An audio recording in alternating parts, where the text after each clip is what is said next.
ತಿಂಗಳ ಮೊದಲ ದಿನವೇ LPG ದರ ಏರಿಕೆಯಾಗಿದೆ. ಜನರಿಗೆ ಬಿಗ್ ಶಾಕ್ ಎದುರಾಗಿದೆ. 19 kg ತೂಕದ ವಾಣಿಜ್ಯ ಸಿಲಿಂಡರ್ ದರ ಏರಿಕೆ ಆಗಿರುವಂಥದ್ದು. ಪ್ರತಿ ಸಿಲಿಂಡರ್ ಬೆಲೆ 39 ರೂಪಾಯಿ ಏರಿಸಿದೆ ತೈಲ ಕಂಪನಿಗಳು. ಏಪ್ರಿಲ್ನಿಂದ ಜೂನ್ವರೆಗೆ 148 ರೂಪಾಯಿ ಕಡಿತ ಆಗಿತ್ತು. ಹೋಟೆಲ್ ಸೇರಿ ವಾಣಿಜ್ಯ ಬಳಕೆಯ ಸಿಲಿಂಡರ್ ಬೆಲೆ ದುಬಾರಿ ಆಗಿದೆ ಎನ್ನುವಂಥದ್ದು ಗೊತ್ತಾಗ್ತಾ ಇಲ್ಲ.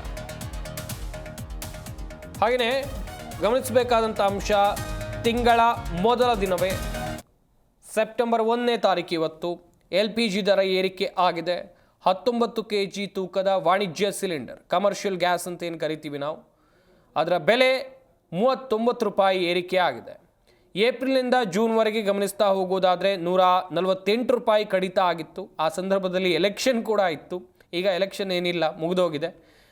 ಹೋಟೆಲ್ ಸೇರಿ ವಾಣಿಜ್ಯ ಬಳಕೆಯ ಸಿಲಿಂಡರ್ ಬೆಲೆ ಏರಿಕೆಯಾಗಿದೆ. ಗಮನಿಸ್ತಾ ಇರ್ಬೋದು, 19 kg ತೂಕದ ವಾಣಿಜ್ಯ ಸಿಲಿಂಡರ್ ದರ 39 ರೂಪಾಯಿ ಏರಿಕೆ ಆಗಿದೆ.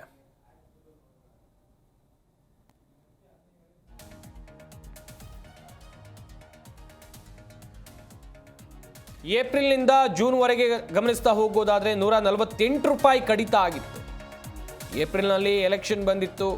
ಹಾಗೆಯೇ ಒಂದು ಕಡೆಯಲ್ಲಿ ಜನರು ಕೂಡ ಖುಷಿ ಪಟ್ಟಿತ್ತು. ಈ ವಾಣಿಜ್ಯ ಬಳಕೆಯ ಸಿಲಿಂಡರ್ ಅಂತ ಹೇಳಿದರೆ ಹೋಟೆಲ್ನವರು ಆಗಾಗ ಕಂಪ್ಲೇಂಟ್ ಮಾಡೋದಿದೆ, ಗ್ಯಾಸ್ ಬೆಲೆ ಏರಿಕೆ ಆಗಿದೆ, ಅಗತ್ಯ ವಸ್ತುಗಳ ಬೆಲೆ ಏರಿಕೆ ಆಗಿದೆ, ನಾವು ಕೂಡ ತಿಂಡಿ ತಿನಿಸುಗಳ ಬೆಲೆಯನ್ನು ಏರಿಕೆ ಮಾಡಿದ್ದೀವಿ ಅಂಥೇಳಿ ಅವರು ಕೂಡ ಸ್ಪಷ್ಟನೆಯನ್ನು ಕೆಲವೊಂದು ಬಾರಿ ಕೊಡ್ತಾರೆ. ಈಗ ಲೋಕಸಭೆ ಚುನಾವಣೆ ಸಂದರ್ಭದಲ್ಲಿ ಆಗಿರಬಹುದು, ಏಪ್ರಿಲ್ನಿಂದ ಜೂನ್ವರೆಗೆ ನಾವು ಗಮನಿಸ್ತಾ ಹೋಗೋದಾದರೆ 148 ರೂಪಾಯಿ ಕಡಿತ ಆಗಿತ್ತು. ಆದರೆ ದಿಢೀರ್ 39 ರೂಪಾಯಿ ಒಂದು ಸಿಲಿಂಡರ್ ಮೇಲೆ ಏರಿಕೆ ಮಾಡಲಾಗಿದೆ.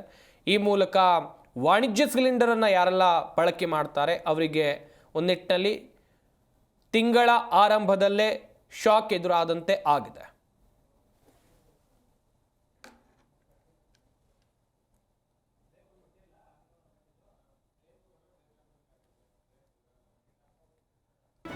ಜಿ ಕನ್ನಡ ನ್ಯೂಸ್ ಈಗ ನಿಮ್ಮ ಮನೆಯಲ್ಲೇ ನೋಡಿ. ಎಲ್ಲ ಕೇಬಲ್ಗಳಲ್ಲಿ ಈಗ ಲಭ್ಯ. ನಿಮ್ಮ ನೆಚ್ಚಿನ ಜಿ ಕನ್ನಡ ನ್ಯೂಸ್ ಈಗ ಸನ್ ಡೈರೆಕ್ಟ್ ನಲ್ಲಿ number 292, Tata play number 1664, Jio TV number 1334, NXT digital number 30, in cable number 30, city networks 51, U digital number 162, GTPL number 17, Rockline telecommunications number 42, Shri Basaveshwara cable number 168, rural cable network 60, Vinayaka digital 57, Abhishek cable 821, city channel 53, Siddeshwara cable network 57, V4 digital Infotech 628, Surya digital networks 53, Gajanan digital number 836, Malnad infotech private limited number 56, Metrocast number 830, victory digital number 167ರಲ್ಲಿ ನೋಡಿ ಆನಂದಿಸಿ.